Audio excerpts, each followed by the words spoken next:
जय जिनेन्द्र। 108 आचार्य शांति सागर जी महाराज के चरणों में कोटि कोटि नमन। आगे के वीडियो में आपने जाना केस को लेकर हाईकोर्ट में बहस चल रही थी। स्थिति चिंताजनक थी। सभी जैन भाइयों के चेहरे पर उदासी छा गई थी। अब आगे।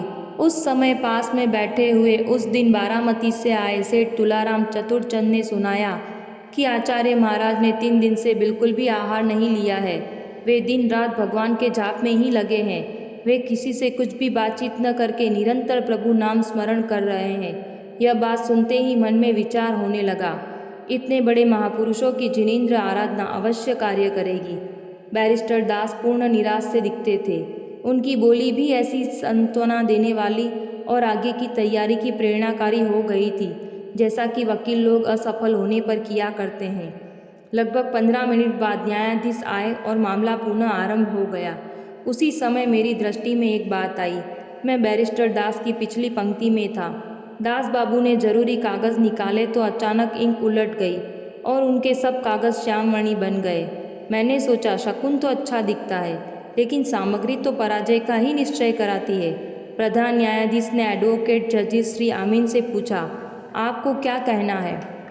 सरकारी वकील ने कहा, बम्बई कानून के द्वारा सभी जैन मंदिर हिंदुओं की पूजा के लिए उन्मुक्त हो जाते हैं। इससे उनमें जाकर पूजा करने का अधिकार हरिजनों को भी प्राप्त हो जाता है। जस्टिस गजेंद्र गड़कर ने पूछा, एडवोकेट जनरल महाशय, यह बताइए कि क्या इस कानून से सभी जैन मंदिर हिंदू रूप में हो जाता है?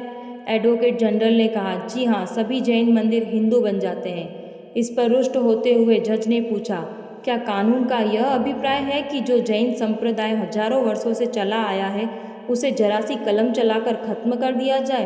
कानून का यह कदापि रुख नहीं हो सकता है कि हरिजनों के उद्धार के लिए बनाए गए कानून द्वारा संपूर्ण जैनियों का समाप्त करके हिंदू बना दिया जाए। उन्होंने कहा, आपके हरिजनों के लिए यह बात नहीं मान सकता हूँ कि इस कानून द्वारा जैनियों का अस्तित्व ही समाप्त कर दिया जाए। आखिरकार कोर्ट का निर्णय जैनियों के पक्ष में ही आया। बम्बई कानून का लक्ष्य हरिजनों को स्वर्ण हिंदुओं के समान मंदिर प्रवेश का अधिकार देना है। जैनियों तथा हिंदुओं में मौलिक बातों की भिन्नता है। उनके स्वतंत्र अस्तित्व तथा धर्म के सिद्धांतों के अनुसार चलने के विषय में कोई विवाद नहीं है।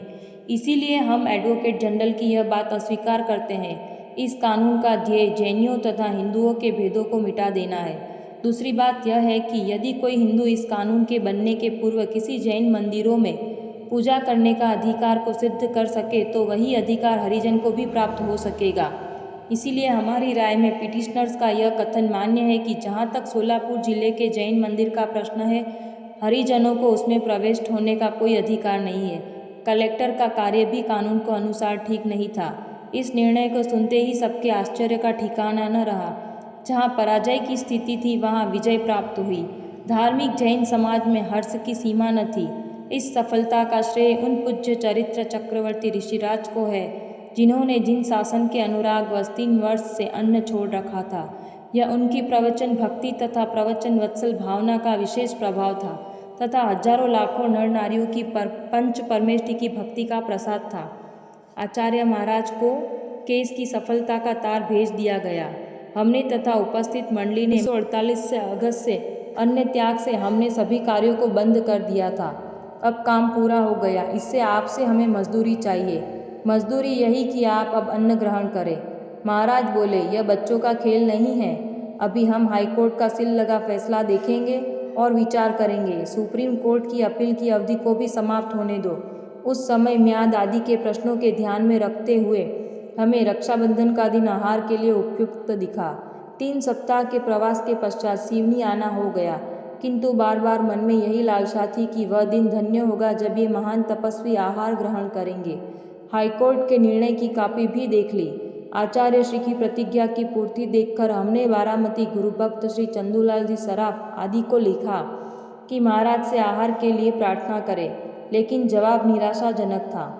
हमने श्री फूलचंद कोठड़िया वकील पूना तथा तलकचंद जी वकील को पत्र देकर आग्रह किया कि महाराज आप लोगों के अत्यंत समीप है, आप सभी उनके चरणों में जाकर आग्रह कीजिए कि आपका अन्न आहार ग्रहण नहीं करना ठीक नहीं है। सारे भारतवर्ष का समाज चिंतायुक्त है। रक्षाबंधन का दिन बड़ा श्रेष्ठ होगा। दोनों धार्मिक वकीलों ने गुरुचरणों में पहुंचकर प्रार्थना की। लोगों ने भी अत्यधिक आग्रह किया। तब महाराज ने कहा, हमें अपनी तो फिक्र नहीं है, लेकिन हमारे निमित्त से हजारों व्यक्तियों ने जो त्याग कर रखा है उनका विचार कर हम कल आहार लेंगे। आखिरकार वह दिन आ ही गया। आचार्य महाराज ने 16 अगस्त 1951 में 1105 दिन के बाद अन्नाहार किया।